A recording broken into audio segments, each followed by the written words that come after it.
৬ বছর আগের তুলনায় ঋণগ্রস্ত পরিবারের সংখ্যা বেড়েছে। পাশাপাশি পরিবার প্রতি ধার বা ঋণের পরিমাণ প্রায় দ্বিগুণ হয়েছে। সারা দেশের মানুষই নানা কারণে ঋণ নিলেও এক্ষেত্রে এগিয়ে আছেন সিলেট অঞ্চলের মানুষ। বাংলাদেশ পরিসংখ্যান ব্যুরোর খানা আয় ও ব্যয় জরিপ ২০২২ প্রতিবেদনে এই চিত্র উঠে এসেছে। জরিপে দেখা গেছে ২০২২ সালে সিলেটে প্রায় ৪৯% পরিবারের অন্তত একজন সদস্য ঋণ নিয়েছেন। আর সবচেয়ে কম ঋণ নিয়েছেন ময়মনসিংহ বিভাগের মানুষ। ময়মনসিংহ অঞ্চলে এই হার ২৯%। প্রয়োজনে আত্মীয়-স্বজন, বন্ধু-বান্ধব, ব্যাংক, আর্থিক প্রতিষ্ঠান সহ বিভিন্ন উৎস থেকে ঋণ নেয় মানুষ। কেউ সংসার চালাতে ঋণ নেন, কেউ বা চিকিৎসা খরচ চালাতে টাকা নেন, আবার অনেকে ব্যবসা বাণিজ্য করতে ঋণ নেন। জরিপের প্রতিবেদনে বলা হয়েছে, সর্বশেষ ১২ মাসের মধ্যে অর্থাৎ ২০২২ সালে পরিবারের অন্তত একজন সদস্য ঋণ নিলে ওই পরিবারকে ঋণ গ্রহণকারী পরিবার হিসেবে চিহ্নিত করা হয়েছে। বিবিএসের খানা আয় ও ব্যয় জরিপের চূড়ান্ত প্রতিবেদন সম্প্রতি প্রকাশ করা হয়েছে।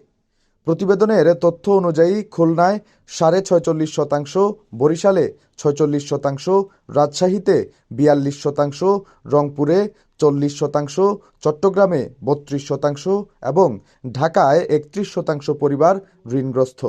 অর্থাৎ এসব পরিবারের সদস্যরা ২০২২ সালে ঋণ গ্রহণ করেছেন। ২০২২ সালের সর্বশেষ জনশুমারি অনুযায়ী দেশে মোট পরিবার বা খানার সংখ্যা 4,10,00,000। বিবিএসের খানা আয় ও ব্যয় জরিপ অনুসারে দেশের ৩৭% পরিবার কোনো না কোনোভাবে ঋণগ্রস্ত। সেই হিসেবে ১,৫১,০০,০০০ পরিবার ২০২২ সালে ঋণ নিয়েছিল।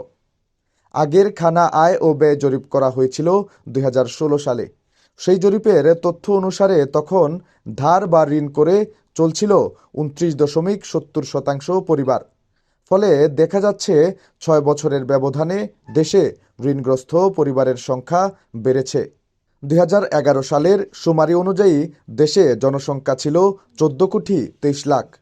২০২২ সালের জনশুমারি অনুযায়ী দেশে জনসংখ্যা ১৬,৯৮,০০,০০০-এর বেশি। বিবিএসের জরিপটি বিশ্লেষণ করে দেখা গেছে, একটি পরিবার নানা ধরনের সংকটে পড়তে পারে, যেমন বন্যা, খরাসহ নানা ধরনের প্রাকৃতিক দুর্যোগ, সংসার চালানোর খরচে টান, চিকিৎসা, শিক্ষা খরচ ইত্যাদি। এসব কারণে অনেক সময় একটি পরিবারকে ঋণ নিতে হয়।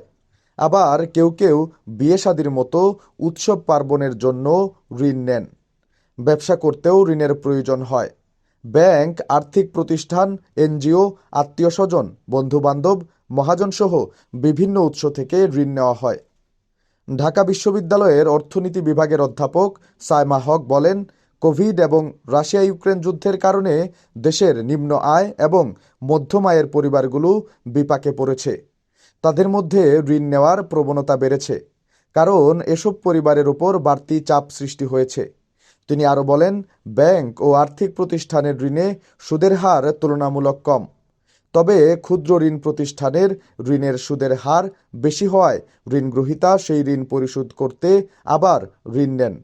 এতে তারা অনেক সময় ঋণের দুষ্টু চক্রে পড়েন। বিবিএসের খানা আয় ও ব্যয় জরিপ অনুসারে দেশের ৩৭% পরিবার ঋণগ্রস্ত। শুধু এসব ঋণগ্রস্ত পরিবারের তথ্য বিবেচনায় নিলে তাদের গড় ঋণের পরিমাণ ছিল ১,৮৭,৩০৮ টাকা।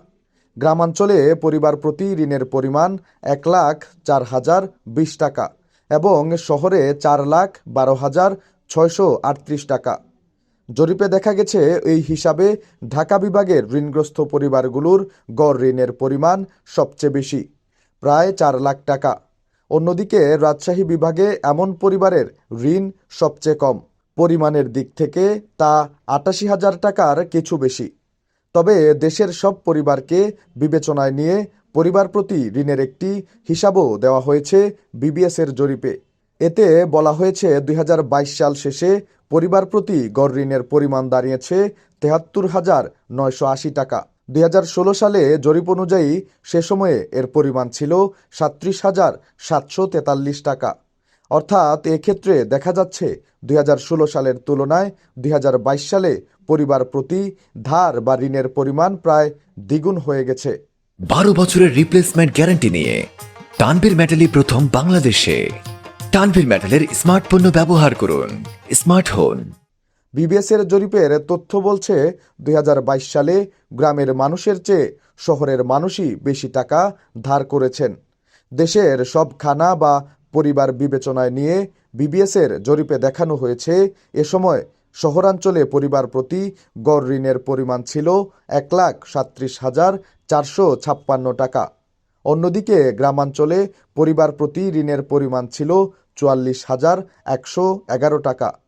কোভিড মহামারীর পর রাশিয়া ইউক্রেন যুদ্ধ শুরু হলে বিশ্বজুড়ে পণ্যমূল্য অস্বাভাবিকভাবে বাড়তে থাকে। এর প্রভাব দেশেও পড়ে। পাশাপাশি দেখা দেয় ডলার সংকট। সরবরাহ ব্যবস্থায় সংকট ও আমদানি ব্যয় বেড়ে যাওয়ায় বৃদ্ধি পায় মূল্যস্ফীতি। অর্থনীতিবিদেরা মনে করেন, এর ফলে মধ্যবিত্ত, নিম্ন মধ্যবিত্ত ও নিম্ন আয়ের অনেক মানুষকে বাধ্য হয়ে ঋণ করতে হয়। বাংলাদেশ ব্যাংকের তথ্য থেকে দেখা যায়, গত বছর ক্রেডিট কার্ডের মাধ্যমেও মানুষের ধার করা বেড়েছে।